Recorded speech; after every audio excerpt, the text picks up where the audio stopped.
tourne en boucle là, au niveau du son.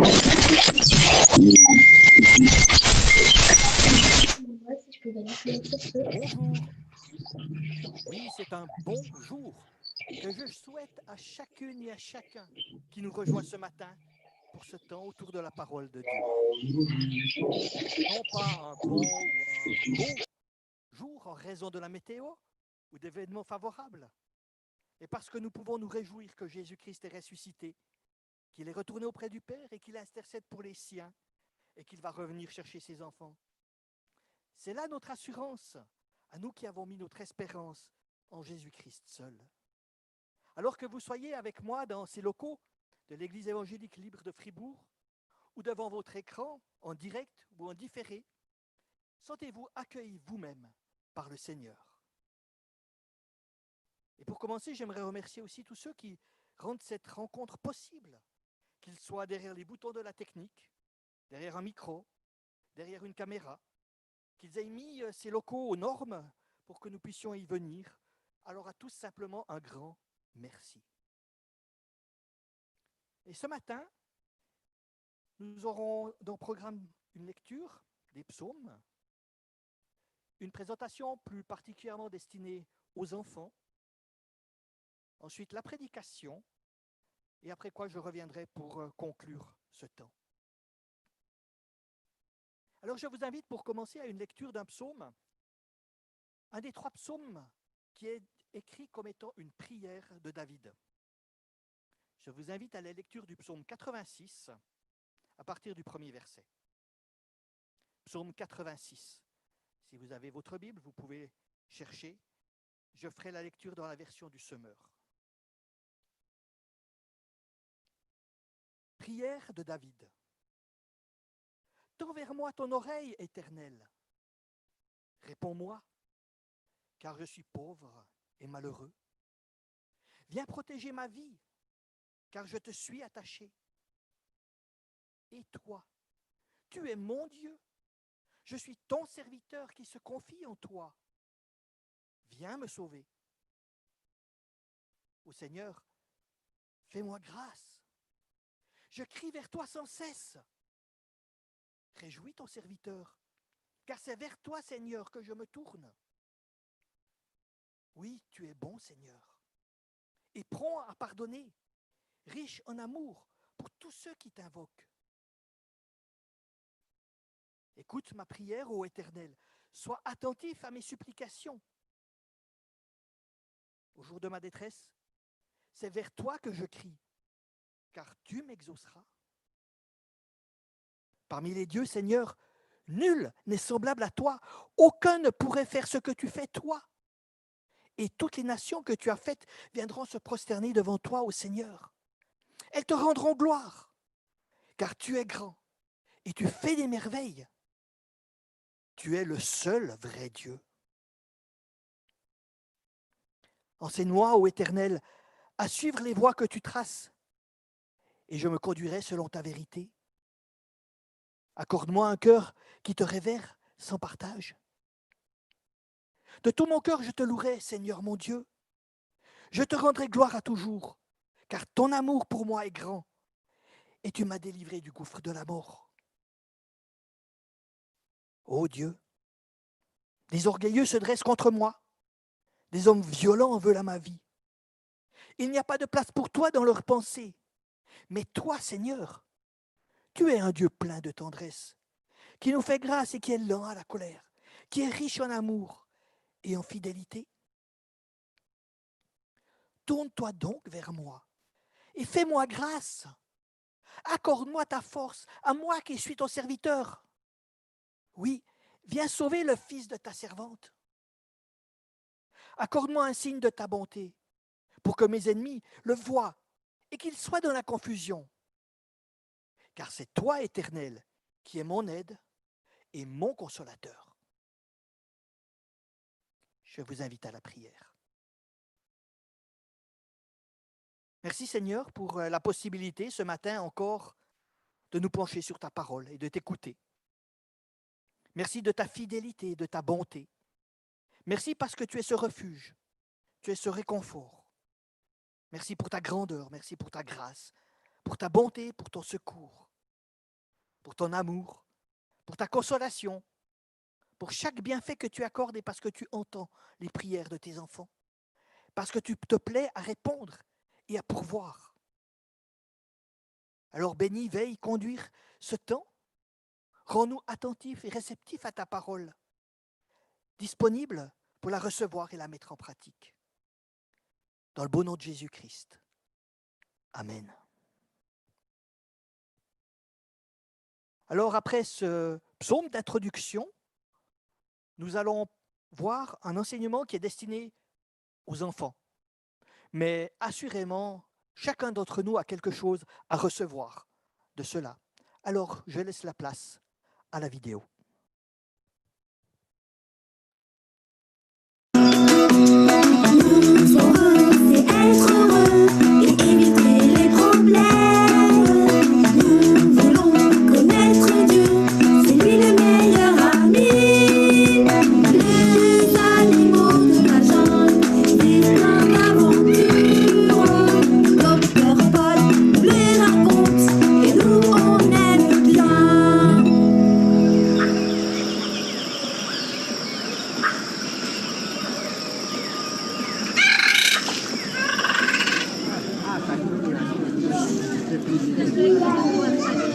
Hé, ça fait plaisir de vous revoir les enfants.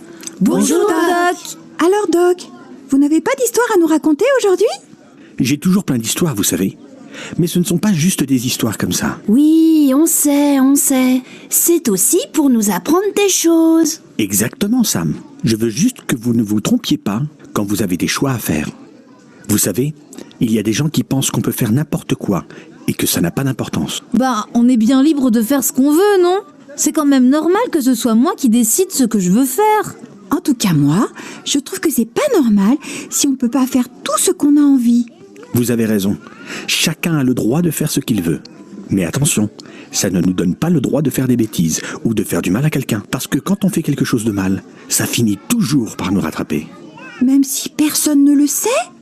Alors il faut absolument que je vous raconte ce qui est arrivé à Nzoka.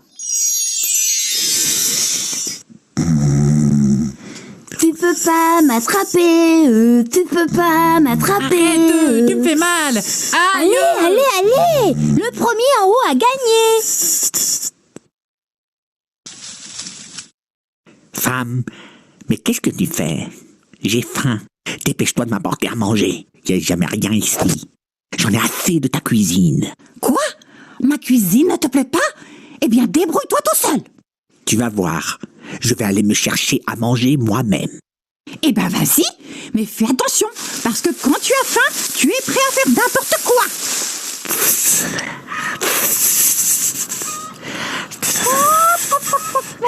Tiens, mais quelle jolie musique j'entends. Écoute-toi, admirez ce que je viens de pondre. C'est le plus beau du monde. Côte. Venez voir. Ah, j'ai bien aimé le chant de cette poule. J'ai tellement faim. Faut que je me glisse par ce trou. Ah, mais comme j'aime voir ça.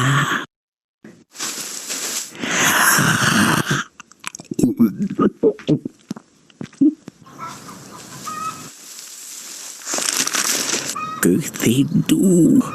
Ça, c'est un vrai bonheur. Et maintenant, une bonne sieste.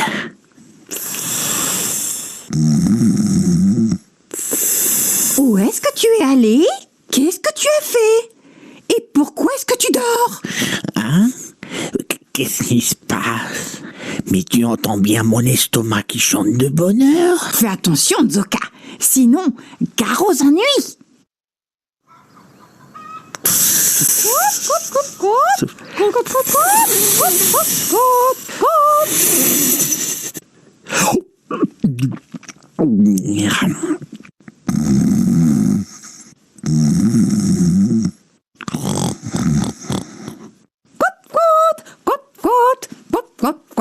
Je ne vois rien à l'horizon.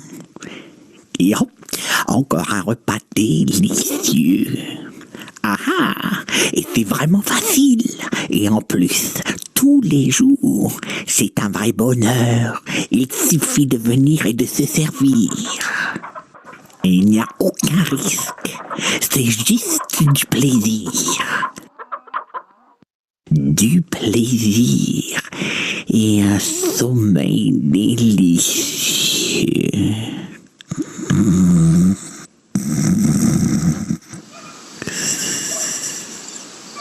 Papa, je comprends rien. Tous les jours, j'entends Côte-Côte chanter qu'elle a pondu, mais quand je vais voir dans la cage, je trouve rien. Aucun œuf nulle part. Regarde, c'est là qu'elle pond. Et il n'y a pas d'œuf. Oui, tu as raison, Booba. Il n'y a pas d'œuf. Mais moi, je vois des traces de serpent. Un serpent? Ah, alors c'est lui qui vole les œufs. Eh ben moi j'ai une idée.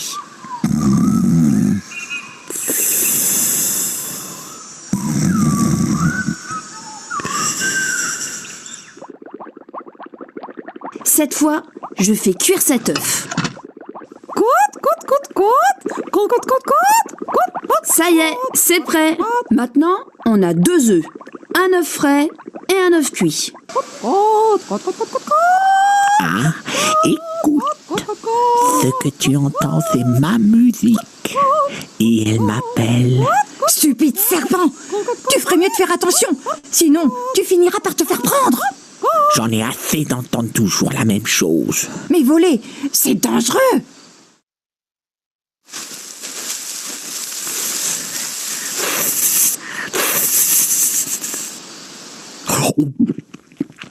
Allez, petit œuf, en route vers mon estomac. Ben, c'est bizarre. Est-ce que cette poule a de la fièvre? Son œuf est tout chaud.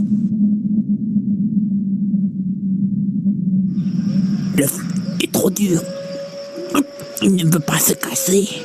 Je suis prisonnier. Je ne pensais pas que ça pouvait être dangereux. Voleur! Tu croyais que c'était sans danger parce que tu avais réussi à voler sans te faire prendre?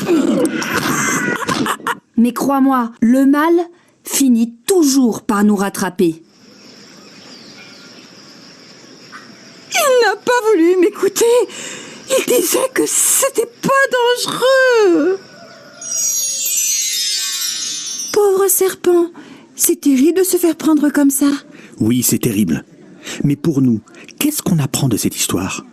Ben, qu'il faut faire attention à ce qu'on fait, parce que si on fait des mauvaises choses, on finira par avoir des problèmes. Et ça nous apprend aussi que même si on pense que personne ne le sait, c'est pas bien quand même. Tu as tout à fait raison. Plein de gens pensent que si on ne les voit pas, personne ne le saura jamais. Mais c'est faux. Pourquoi? Ben, parce que... Dieu, lui, il voit tout. Il sait tout. Et s'il veut nous punir, il sait bien tout ce qu'on fait. Je vois que vous avez bien compris. Mais il y a encore une chose très importante que vous devez aussi savoir. C'est que Dieu nous aime tous très très fort. Et que même s'il voit le mal qu'on a fait, il n'a pas du tout envie de nous punir. Et c'est pour ça que Jésus a été crucifié à notre place, pour nous pardonner. Exactement, tu as bien compris. La Bible nous explique que le Seigneur Jésus est notre ami et qu'on peut toujours lui parler. Et si on a fait quelque chose de mal, on peut toujours lui demander pardon. Alors, la prochaine fois que vous verrez un œuf, rappelez-vous. Le mal finit toujours par nous rattraper. Et aussi que Jésus nous aime tous très très fort.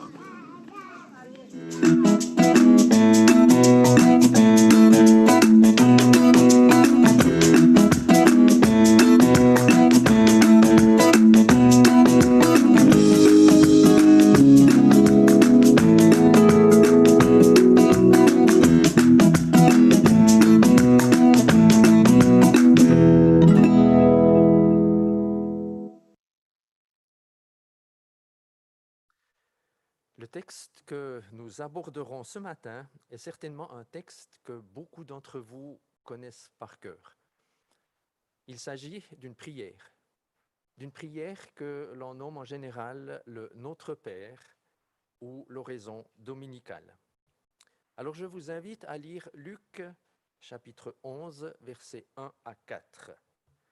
Luc 11, 1 à 4.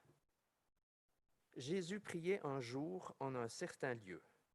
Lorsqu'il eut achevé, un de ses disciples lui dit, « Seigneur, enseigne-nous à prier, comme Jean l'a enseigné à ses disciples. » Il leur dit, « Quand vous priez, dites, « Père, que ton nom soit sanctifié, que ton règne vienne. Donne-nous chaque jour notre pain quotidien. Pardonne-nous nos péchés, car nous aussi, nous pardonnons à quiconque nous offense. Et ne nous laisse pas entrer en tentation. »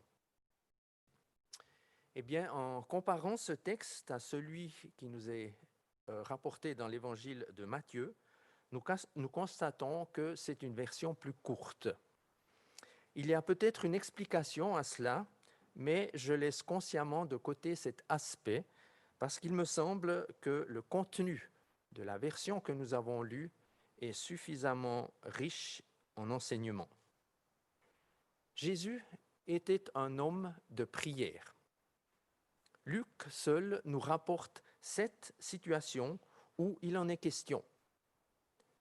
Le disciple qui lui a demandé d'être enseigné sur la prière a probablement été interpellé, voire impressionné par la vie de prière du Seigneur, mais apparemment aussi par l'enseignement que Jean a donné à ses disciples. Les évangiles ne nous donnent cependant pas d'explication à ce sujet. Alors, pour répondre à la question du disciple, Jésus débute son enseignement par ceci. « Quand vous priez, dites. » Et cela a suscité une question chez moi. Est-ce que nous sommes des hommes, des femmes qui avons l'habitude de prier quotidiennement, régulièrement, ou est-ce que c'est une pratique que nous utilisons quand tout va de travers? Je pense que là, chacun peut y répondre personnellement. Mais vous savez certainement comme moi que la prière est la pratique la plus difficile de la vie chrétienne, celle qui demande le plus de concentration, celle qui demande le plus de discipline, pour justement ne pas s'égarer dans les idées lorsque nous sommes en train de prier. Et cela m'est déjà souvent arrivé, que tout à coup je prie, mais mes pensées sont quelque part ailleurs. La prière que nous venons de lire nous évitera peut-être ce travers, car elle est simple, elle est courte, mais elle va à l'essentiel. Si le contenu est simple, il n'en est pas moins profond, engageant, pertinent et interpellant, comme vous allez le voir. Alors je vous propose tout simplement de parcourir les différentes phrases les unes après les autres. Elle commence tout simplement par « Père », ce qui peut surprendre. Nous avons peut-être l'habitude de dire « Notre Père qui es aux cieux ». C'est quand même un petit peu plus, est-ce que j'ose dire, pompeux. Mais là, simplement « Père ». S'adresser à Dieu de cette façon démontre qu'il y a entre Dieu et celui qui prie une relation profonde, une proximité, une intimité, un amour réciproque, comme c'était le cas entre Jésus et son Père. Il est vrai que nous n'atteindrons certainement jamais cette intimité avec notre Père céleste, mais il souhaite nous voir progresser dans ce domaine. Mais qui peut ou ose s'approcher ou dire Père à ce Dieu tout-puissant, à ce Dieu 3 fois saint, à ce Dieu juste, amour, compatissant? Eh bien, ce sont ceux et celles qui ont accepté l'œuvre de salut de Jésus-Christ à la croix et qui ont reçu le Saint-Esprit. Cette expérience les a fait entrer dans la famille de Dieu qui a comme Père le Dieu le Père. Ils sont ses fils, ils sont ses filles et peuvent désormais s'adresser à lui sans crainte et en toute confiance. Alors cette relation nouvelle, dirais-je, permet de connaître Dieu le Père, de le connaître de mieux en mieux, de découvrir qu'il nous aime envers et contre tout, qu'il prend soin de nous, qu'il est attentif à nos vies, à nos besoins, à nos situations, et que ce qui nous arrive n'est pas le fruit du hasard, mais permis par lui pour que nous puissions progresser dans la sanctification et qu'il soit ainsi glorifié. Mais la question est de savoir si nous avons la liberté de nous adresser à Dieu de cette façon-là. Et il y a malheureusement bien des personnes qui n'ont pas cette liberté parce que la comparaison avec leur Père terrestre est un obstacle à ce privilège, à cette intimité qu'ils pourraient avoir avec leur Père céleste. Alors je dirais, si tel est le cas pour vous, peut-être qu'une démarche de pardon ou de réconciliation pourrait être utile, voire nécessaire. Ne laissez pas cet obstacle vous priver de cette grâce de vous adresser à Dieu comme Père. Ce serait dommage. Ensuite, ce Père est suivi de 5 requêtes. La première est que ton nom soit sanctifié. Mais comment comprendre cette requête? Puisque Dieu est 3 fois saint, son nom doit-il encore être sanctifié? Certes, non. Il faut donc chercher ailleurs pour comprendre cette requête. Alors l'idée de ce contenu de cette requête, c'est que l'être humain reconnaisse et considère Dieu comme saint, et que de ce fait, il le vénère, il le respecte, il l'aime, il le sert, il mène une vie juste et sainte. Voilà comment le nom de Dieu est sanctifié. Si donc je prononce cette requête, je ne dois pas la prononcer à la légère, car ça veut dire que je suis d'accord de vénérer Dieu. Je suis d'accord de le servir, de le respecter, de l'honorer par mes pensées, mes actes, mes paroles, mes regards, afin que son nom ne soit justement pas déshonoré par ma vie, mais honoré par ma vie. C'est de ce fait une prière à prononcer avec humilité et sincérité, et non pas à la légère, du bout des lèvres, sans conviction. Nous pouvons demander au Saint-Esprit de nous assister dans cette démarche et de nous conduire dans cette prière, dans cette requête.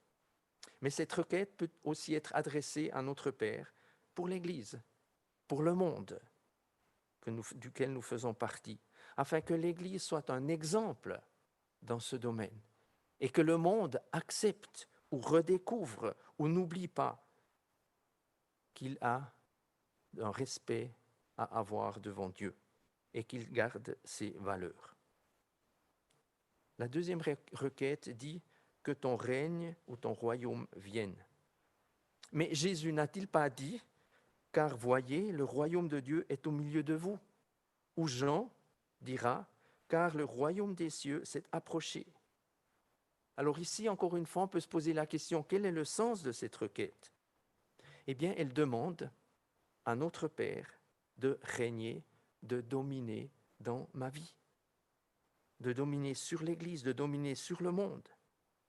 Et je dirais que c'est une requête pertinente, lourde de sens, et qui devrait avoir des conséquences dans nos vies.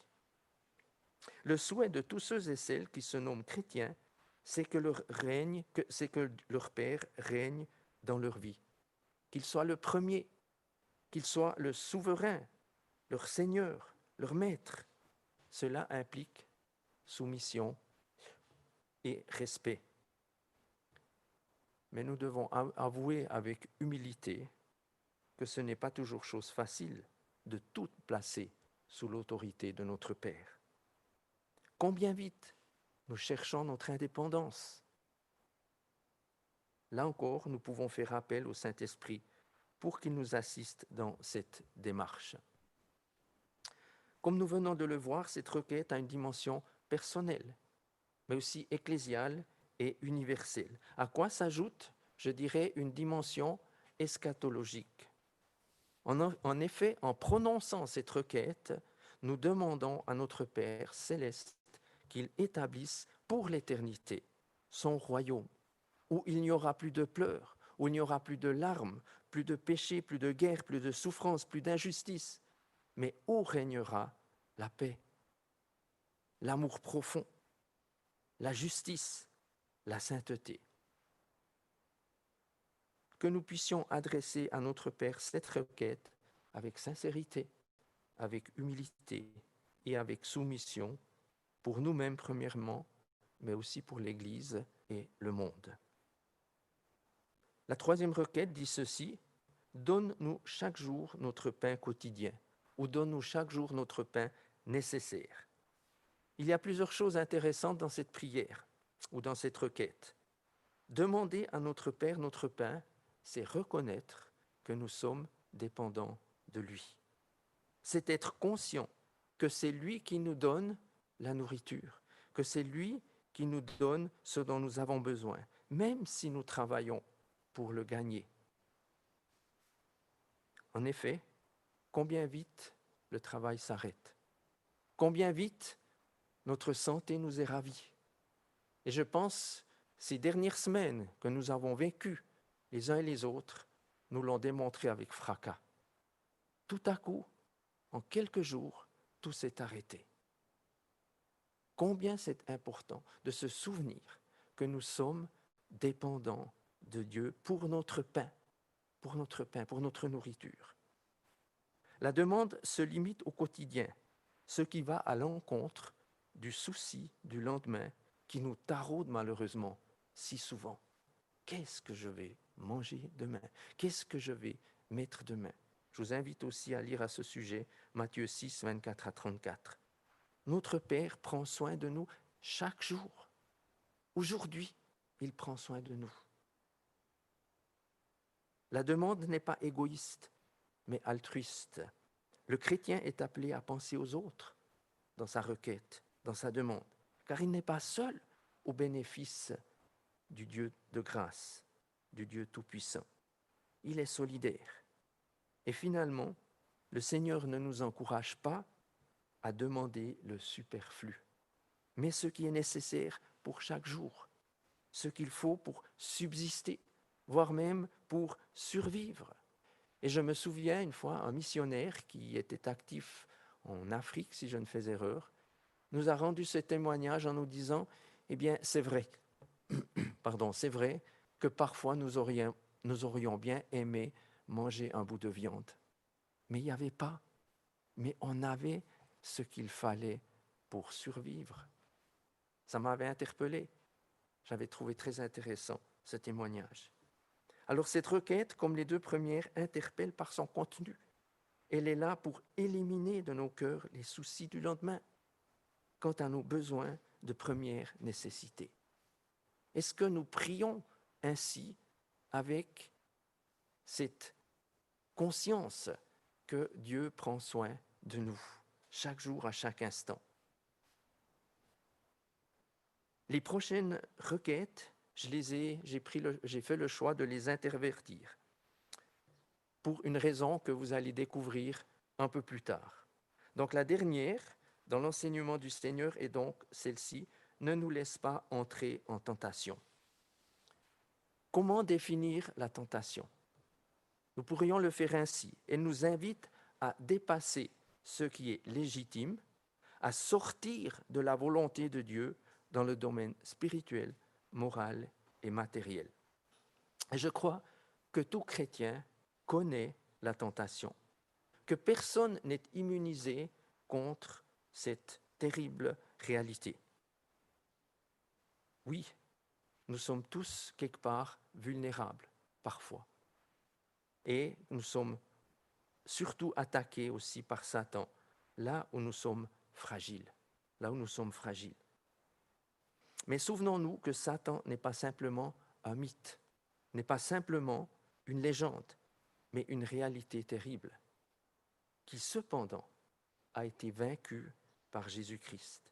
Et en tant que fils et filles de Dieu notre Père, nous ne sommes plus sous son emprise, car nous avons quitté le camp de Satan et nous faisons maintenant partie de la famille de Dieu.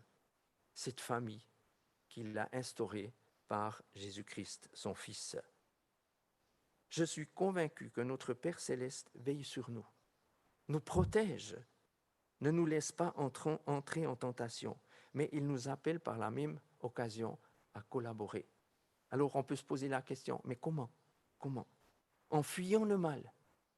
Par exemple, si je suis accro au jeu de sous, eh bien, si je fais cette prière, ne nous laisse pas entrer en tentation, mais que chaque week-end, je vais dans les casinos, c'est une aberration. Je crois que nous sommes appelés à fuir le mal, tout en priant, en demandant à Dieu de nous assister. C'est aussi en nous disciplinant. C'est aussi en se séparant de tout ce qui pourrait nous faire chuter.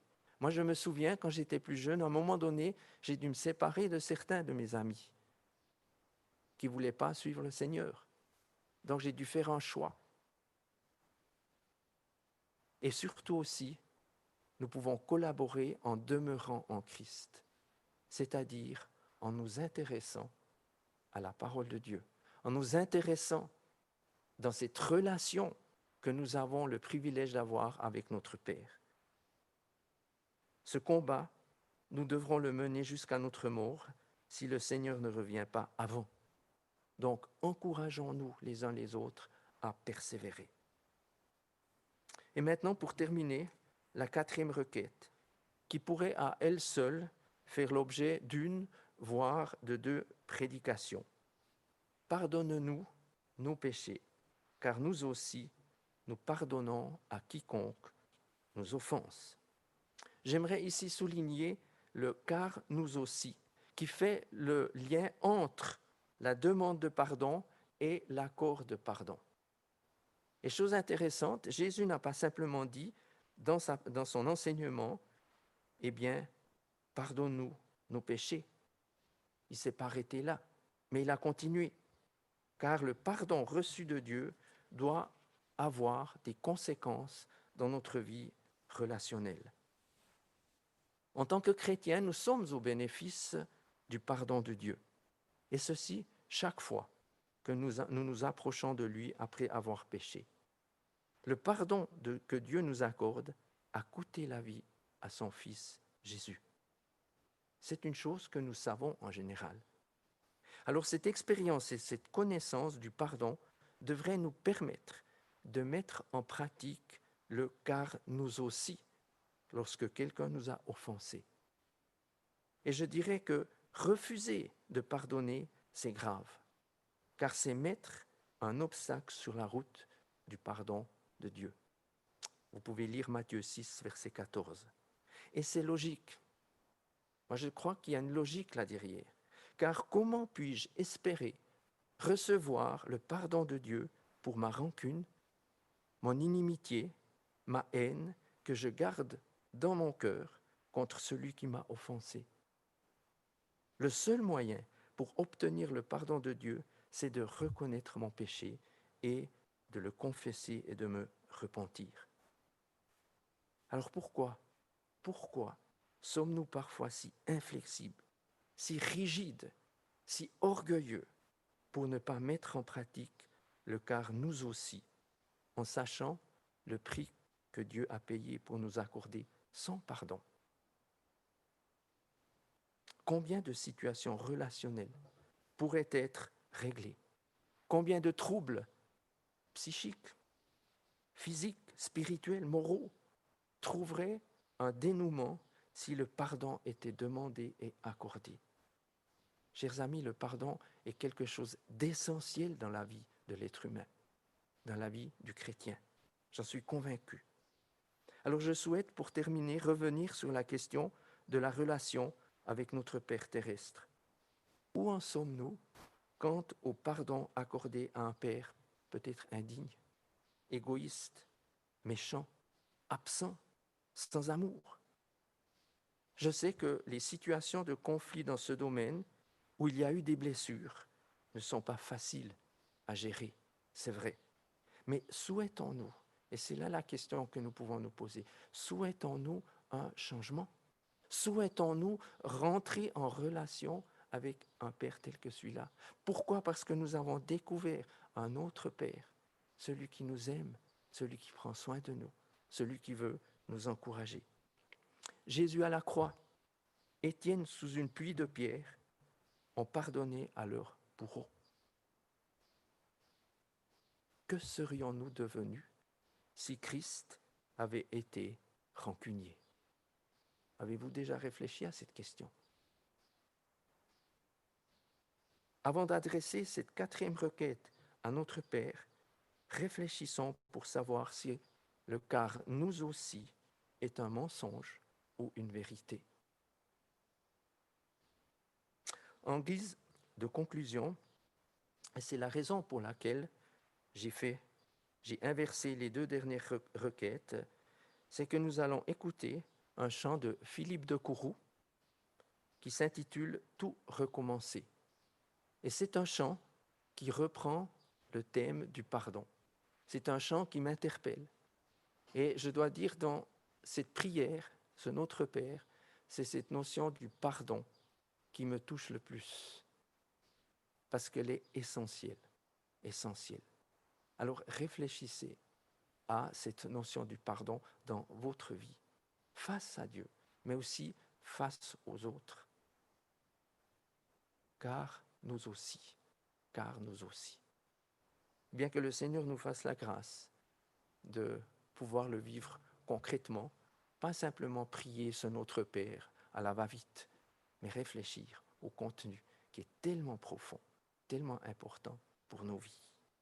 Eh bien, après avoir entendu ce chant, je reviendrai pour la prière.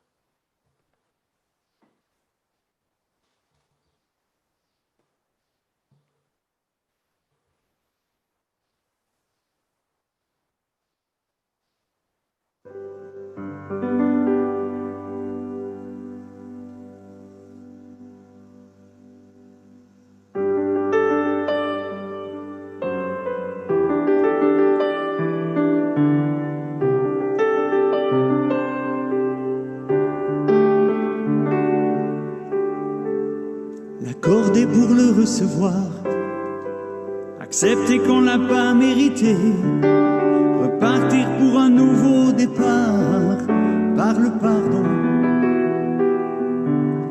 pardon, tout recommencer. L'accorder pour le recevoir, tirer un trait sur le passé, croire encore qu'il n'est pas trop tard, par le pardon,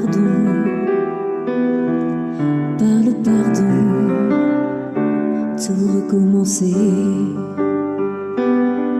Sais-tu combien de chaînes il a déjà brisées? Combien de murs de haine devant lui sont tombés? Il est le chemin qui t'emmène vers la vraie liberté. Oh, sais-tu qu'il vient de Dieu, Jésus nous l'a montré. En pardonnant à ceux qu'il avait crucifiés, en mourant sur la croix, pour toi et moi. L'accorder pour le recevoir, accepter qu'on l'a pas mérité, repartir pour un nouveau départ, par le pardon,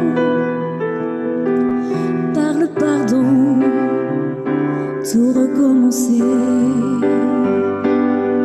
Je sais c'est pas facile quand on a trop saigné, quand les images défilent qu'on peut pas oublier, quand même le temps n'a rien effacé.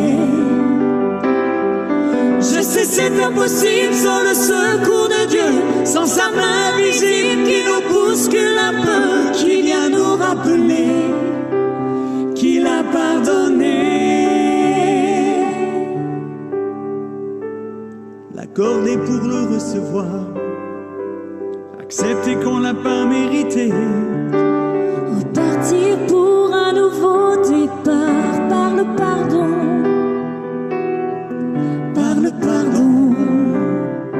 tout recommencer. L'accorder pour le recevoir, tirer un trait sur le passé, croire encore qu'il n'est pas trop tard, par par le pardon,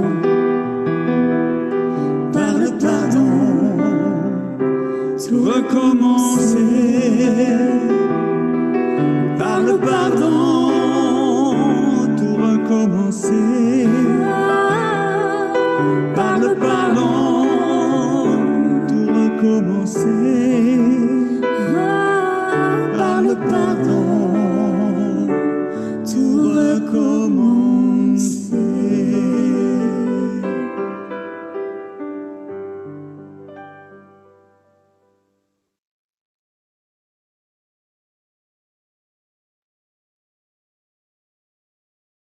Je vous invite maintenant à la prière. Seigneur, je veux croire que tu nous as parlé ce matin au travers de ta parole, peut-être tout particulièrement par rapport à ce dernier thème du pardon.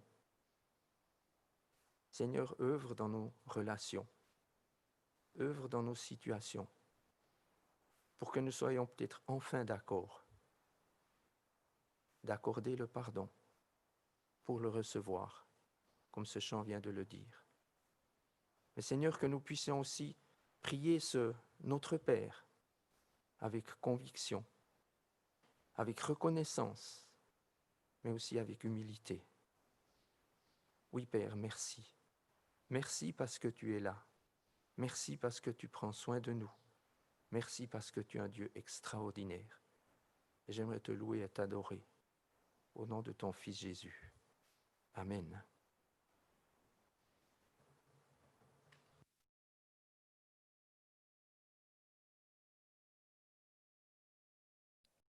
Voilà. Nous arrivons à la fin de notre rencontre. Que Dieu nous fasse la grâce de ne pas être des auditeurs oublieux et que durant cette semaine qui s'ouvre, nous puissions mettre en pratique ce que nous avons entendu, ce que nous avons reçu ce matin.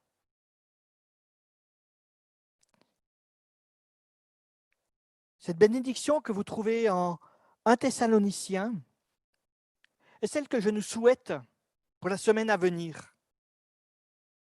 Que le Dieu de paix vous rende lui-même entièrement saint et qu'il vous garde parfaitement en esprit, âme et corps, pour que vous soyez irréprochables lors de la venue du Seigneur Jésus-Christ. Celui qui vous a appelé est fidèle. C'est lui qui le fera.